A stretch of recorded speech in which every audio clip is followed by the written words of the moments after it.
Alright guys, I'm going to take the Super Cub out in a really long time. We are going to be doing some deliveries on it, but I just want to ride it. The battery on it was dead because I haven't ridden it. How do you, oh yeah, shift up. Completely forgot how to ride this thing. The battery was dead. Really annoying. And so far, living with this bike has been a little bit of a pain in the ass, and I'll share with you why. A lot is the keyless ignition, and I think what's happening is that this thing has got a flat battery, and I think that's one of the issues that's happening. Let me see how well this bike does if I just drop it. It's got the big wheels. Yeah, not bad. Not bad.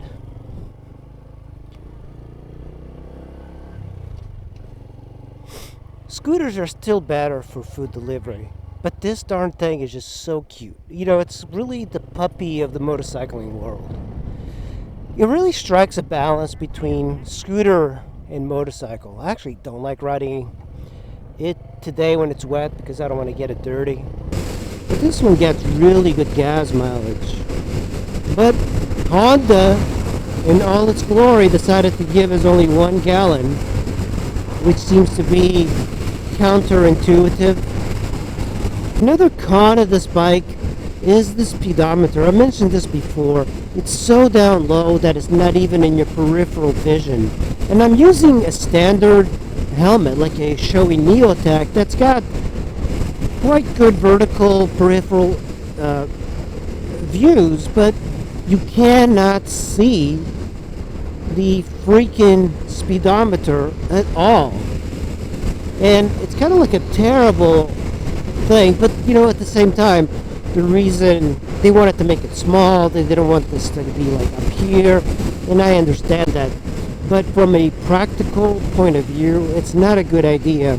And also, it's the same thing with the mount for the handlebars and the position. You kind of struggle to see the phone, especially doing like food deliveries. You know, one thing too is that this thing has got a really nice turning radius. I mean, you can make a U-turn really easily. It's got the large wheels, a short wheelbase. It really feels like I'm on a motor and 2 wheels and a little tiny seat, and essentially I am the bike. I don't think I've ever had a feeling like this on any other bike, because usually they're bigger, but because the bike is so tiny, it just feels like you are the bike. It's almost like a bicycle-like feel. And, you know, you also have the ability, you have 2 large wheels, 17s. That means that it's stable. You know, it handles like a little motorcycle. It doesn't ride like a scooter. You know, another terrible thing about this bike, and it's not so much the bike itself, it's the mirrors, these round mirrors. Even though they're retro and kind of cool looking, they're useless. Having square mirrors are much better than these round ones. And, you know, a sport bike has got this issue of like, you're basically getting your shoulder when you're looking back. This one's the same way. The stocks should be an inch longer to give you a better view of what's behind. So another bad thing that they did with this bike was not giving it a kickstand. You know, the kickstands are so handy. And come on. So when you have a kickstand, you're less likely to scrub that piece of plastic right in the middle. Here's another annoying thing about this bike. You see how far the front wheel is off the ground? It's weighted quite a bit on the rear, even though this is not a lot of weight. So the reason that's strange is that when you are fitting something in here, this moves quite a bit. And let's imagine that it's slightly downhill. You could possibly just roll it down and it'll flop over. So the big issue too is this. Very short distance here, so you have to get your feet through here. But, you know, my feet are not big, but you could potentially ruin that beautiful finish. That's kind of like a little downside. But look, you have plenty of protection here, which is nice for the wind. It doesn't really do much. It's not as effective as a scooter. And here's the thing too. Normally you would have this grab handle that you'd pull it forward, get it off the center stand. But how nice would it be to have just a little kickstand? That would make much more sense because look at this. Now it's sloping down. Let's say it's a bigger slope. You want to hold the brake here and you really can't. So that's kind of like a downside as I see it. You know, it's a nice bike and everything, but Honda could have figured out a way to put a handbrake or something. You know, it's not that big of an issue, but it is annoying. And this thing is expensive. I got a great deal, so I can't really complain. One of the issues too with this bike is the 1 gallon gas tank. It should have been 1.6 at the very minimum, like the PCX, because that will give you a working range of like 140, 150. The problem with getting really good gas mileage on this is that you're not going to push it to 140 miles. Once it starts to flash, you're going to fill up. So 1 gallon, really realistically, you're going to be filling up at 80 and 90. That's too short for me.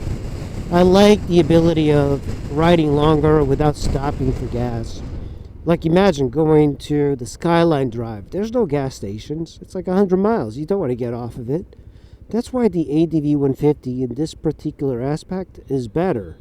It's got a 2 something gallon gas tank. You could effectively go 180 on that particular bike. To me, one of the big benefits of this bike, it feels like the bike that you learn to ride motorcycles on. Each one of us, if you were smart, you started on a small motorcycle, a very basic motorcycle. And you progress from there, you know, then you went bigger, you went to a different type, a dirt bike, whatever. But we all started in a small bike.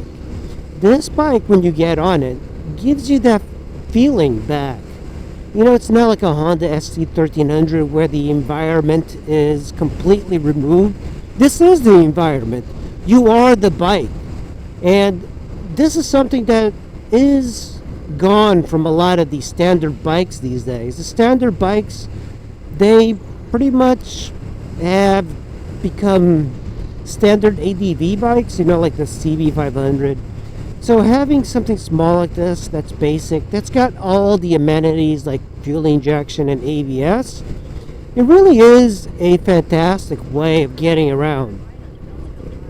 And they give you that in between scooter and motorcycle that's important. So if you are intimidated by using a clutch, this might be the right bike for you.